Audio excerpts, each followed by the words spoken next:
बिस्मिल्लाहिर्रहमानिर्रहीम। हर लहजा है मोमिन की नई शान नई आन, गुफ्तार में किरदार में अल्लाह की बुरहान। गफ़्फ़ारी व क़हारी व क़ुद्दूसी व जबरूत, ये चार अनासिर हों तो बनता है मुसलमान। मैं आज की इस शानदार तकरीब में आप सबको खुशामदीद कहती हूँ। जैसा कि हुकूमत पाकिस्तान ने यह फ़ैसला किया है कि पूरे पाकिस्तान के सरकारी और निजी इदारों में 6 सितंबर का दिन यानी कि यौम दिफा बड़े जोश और वलवले से मनाया जाएगा।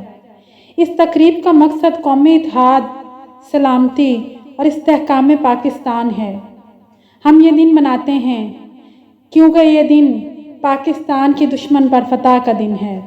ये दिन मनाया जाता है उन शहीदों को खराज तहसीन पेश करने के लिए जिन्होंने अपनी जानों का नजराना देकर खुद को अमर कर लिया। हम एक ऐसी जंग में घिर गए थे जब हमें अपने आप से 2 गुना ताकतवर दुश्मन से अपनी बका की जंग लड़नी थी। इस जंग में पाकिस्तान के बहादुर लोगों ने जिस जुर्रत और बहादुरी का मुजाहिरा किया उसकी मिसाल रहती दुनिया तक नहीं मिलेगी। शहीद की जो मौत है वो कौम की हयात है। शहीद की जो मौत है वो कौम की हयात है। लहू जो है शहीद का वो कौम की ज़कात है। अगर हम इन लाइंस पर गौर करें तो बड़े गहरे मायने रखती हैं कि शहीद होने वाले अपनी जानों का नजराना देकर अपनी कौम को ज़िंदगी बख्शते हैं, अपने लहू से कौम की ज़कात देते हैं ताकि उनकी कौम और वतन कायम दायम रहे। से लेकर मेजर मोहम्मद अकरम शहीद तक और लांस नाइक महफूज से लेकर मेजर तुफैल शहीद तक और मेजर राजा अजीज़ भट्टी तक पाक फ़ौज के जवानों ने बहादुरी के वो अनमिट नकूश छोड़े हैं जिनकी मिसाल नहीं मिलती। हम सब उन शोहदाए वतन को खराज तहसीन पेश करने और उस अजीम फतह का जश्न मनाने के लिए जमा हुए हैं। ये सिलसिला ऐसे ही जारी रहेगा। तकरीब का बाकायदा आगाज़ अल्लाह के बाबरकत नाम से करते हैं जो ला ताख़ुज़ू सिनतुम वला नौम है, जो मालिकुल मुल्क है, हाकिम और आदिल है, अस्समद और कादिर है, क़हार और वहाब है। तिलावत कलाम पाक के लिए मैं दावत दूंगी एक तालब इल्म को कि वो आएँ और तिलावत कलाम पाक से हमारे दिलों को मुनव्वर करें। तिलावत कलाम पाक के बाद हम बात करेंगे उस हस्ती की जो कायनात के कामिल तरीन इंसान है। ना कोई आप जैसा था ना कोई आप सा होगा।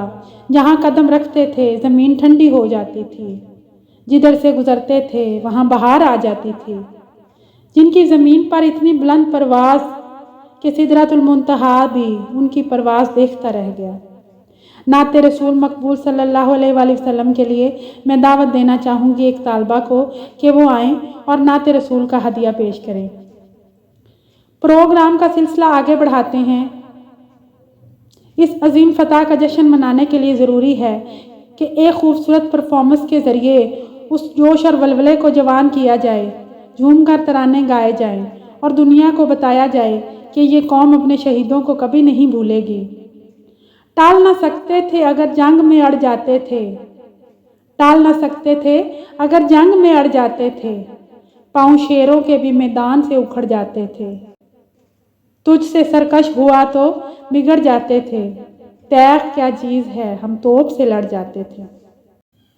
एक शानदार परफॉर्मेंस के लिए नन्हे नन्हे बच्चों का एक ग्रुप पाक फ़ौज को खराज तहसीन पेश करने के लिए एक टैबलो पेश करने आ रहा है। ज़ोरदार तालियों से इस्तकबाल करिए जी। ये थे नन्हे नन्हे सितारे जो जगमगा रहे थे और अपनी परफॉर्मेंस से पाक फ़ौज को खराज तहसीन पेश कर रहे थे और याद दिला रहे थे उस जज्बे और उस वलवले की जो उस वक्त पाकिस्तान के हर फर्द ने महसूस किया था और आज आप सब लोगों ने वो महसूस किया है जी। तकरीब का सिलसिला आगे बढ़ाते हैं। अब वक्त हुआ है एक शानदार तकरीर का, तो मैं दावत देना चाहूँगी एक तालबा को कि वो आएँ और अपने पुरज़ोर अंदाज़े बयां से इस महफिल में एक नई रूह फूंक दें कि दुनिया को पता चले कि हम लोग اپنے شہداء کو کس طرح یاد کرتے ہیں، کن الفاظ میں خراج تحسین پیش کرتے ہیں۔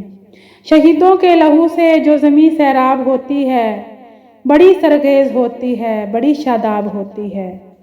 جہاں سے غازیان ملت ید بیضا گزرتے ہیں، وہاں کی کنکری بھی گوہر شب تاب ہوتی ہے۔